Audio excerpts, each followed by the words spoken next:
kami dari kelompok 4 akan mempresentasikan materi tentang pemasaran syariah. Warahmatullahi wabarakatuh. Kenalkan, nama saya Adrian Saputra, NIM 317. Di sini saya akan membacakan materi tentang pemasaran syariah. Pemasaran syariah sendiri menurut definisi adalah penerapan suatu disiplin dengan bisnis strategis yang sesuai dengan nilai dan prinsip. Jadi pemasaran syariah dijalankan berdasarkan konsep keislaman yang telah diajarkan Nabi Muhammad SAW. Konsep pemasaran syariah. Konsep pemasaran syariah di sini bukan hanya sebuah pemasaran yang ditambahkan syariah, karena ada nilai-nilai lebih pada pemasaran syariah saja.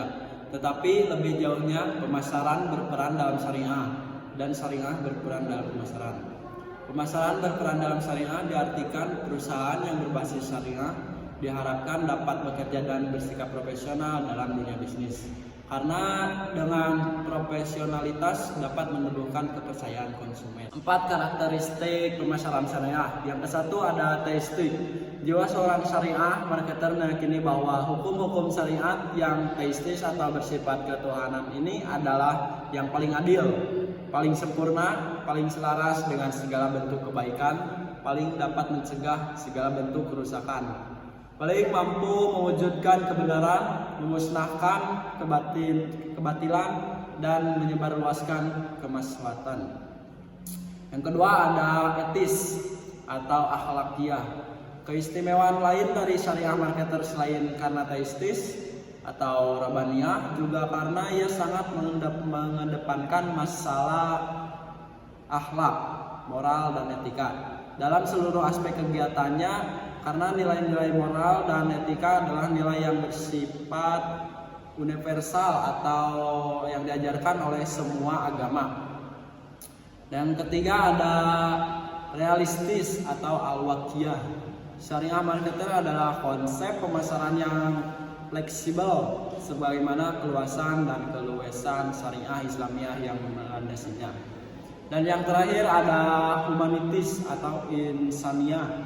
Keistimewaan syariah ini marketer yang lain adalah sifatnya yang humanistis, universal, yaitu bahwa syariah diciptakan untuk manusia agar derajatnya terangkat, sifat kemanusiaannya terjaga dan terpelihara, serta sifat-sifat kehewanannya dapat terkekang dengan panduan syariah.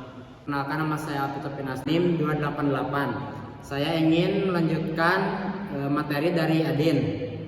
Dalam Islam terdapat 9 macam etika atau akhlak yang harus dimiliki seseorang tenaga pemasaran, yaitu yang pertama memiliki kepribadian spiritual atau takwa, yang kedua berkepribadian baik dan simpatik atau juga bisa disebut sidik, yang ketiga berlaku adil dalam berbisnis atau al-adl, yang keempat melayani nasabah dengan rendah hati atau khidmah, yang kelima selalu menepati janji dan tidak curang atau tafib, yang keenam jujur dan terpercaya atau amanah, yang ketujuh tidak suka berburuk sangka, yang kedelapan tidak suka menjelek-jelekan, dan yang terakhir tidak melakukan suap atau riswah. Selain 9 etika tersebut, marketer syariah harus menghindari hal-hal sebagai berikut.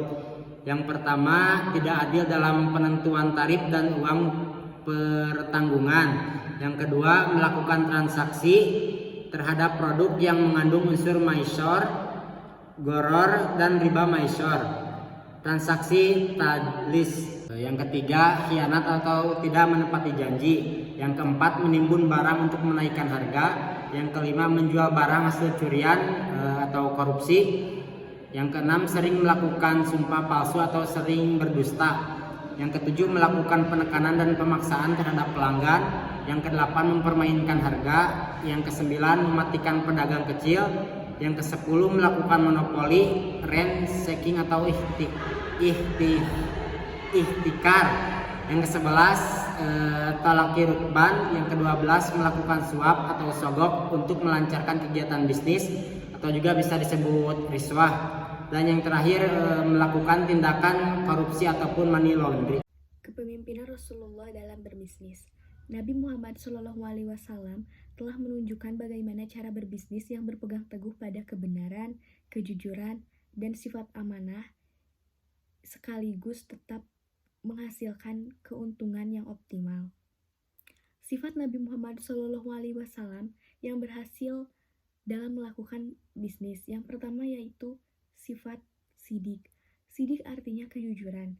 Jujur dalam hal ini yaitu tidak ada pertentangan antara perkataan dan perbuatan. Kejujuran Nabi Muhammad SAW telah dibuktikan dengan gelar yang dikenal sebagai Al-Amin yang melekat pada diri beliau. Dalam berbisnis, kejujuran adalah kunci untuk mendapatkan kepercayaan pelanggan, rekan, dan manajer. Bisnis dengan sifat sidik yaitu bisnis yang dijalankan dengan cara adil, jujur, bersaing sehat, dan tidak merugikan kepada pelanggan. Yang kedua yaitu amanah. Amanah berarti dapat dipercaya. Seperti diketahui, Nabi Muhammad mendapatkan gelar Amin dari kaum suku Quraisy. Apapun yang beliau ucapkan dipercayai dan diyakini penduduk Mekah, karena beliau terkenal sebagai seorang yang tidak pernah berdusta. Kaitannya dalam sebuah bisnis, sifat amanah adalah salah alat untuk menjalin komunikasi bisnis dan mendapatkan kepercayaan dari pelanggan atau rekan bisnis. Selain itu, praktik perdagangan yang islami dikenal adanya istilah perdagangan atas dasar amanah. Akad-akad tijaroh yang diterapkan pada prinsipnya menggunakan prinsip mudharabah, murohabah, syariah, dan wakalah. Diperlukan komitmen semua pihak atas amanah yang diberikan kepadanya. Yang ketiga yaitu tablik. Tablik berarti menyampaikan segala firman Allah yang ditujukan oleh manusia disampaikan oleh Nabi. Tidak ada yang disembunyikan meski itu menyinggung beliau. Sudah menjadi tugas beliau sebagai Nabi dan Rasul untuk menyampaikan firman Allah dan segala petunjuk untuk membimbing manusia. Apabila sifat tablik diterapkan dalam berbisnis, bisa diderivasikan menjadi kemampuan komunikasi dan argumentasi dalam menyampaikan sesuatu. Namun dikemas dengan cara komunikatif dan argumentatif sehingga inti dari pesan yang ingin disampaikan bisa tersampaikan. Apapun yang menjadi keunggulan dan kelemahan produk, misalnya harus disampaikan pada pelanggan atau konsumen. Terakhir yaitu fatonah.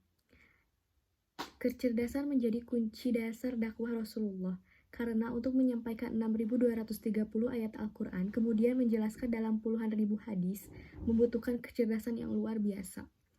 Selain itu, menerapkan dan menerjemahkan dalam kejadian sehari-hari juga memerlukan tingkat pengamatan dan analisis yang tidak biasa. Terapannya dalam berbisnis juga mengacu bagaimana cerdasnya Rasulullah mengatur bangsa Arab yang pada saat itu dalam keadaan bodoh dan terpecah belah, kemudian menyatukannya dalam satu bangsa yang besar, yang berbudaya. Maka kemampuan dalam analisis dilakukan dengan totalitas dalam bisnis. Cerdas dalam melakukan perencanaan, mengorganisir, menerapkan strategi bisnis, dan cerdas dalam semua hal. Sekian dari kelompok kami, mohon maaf bila ada kesalahan. Wassalamualaikum warahmatullahi wabarakatuh.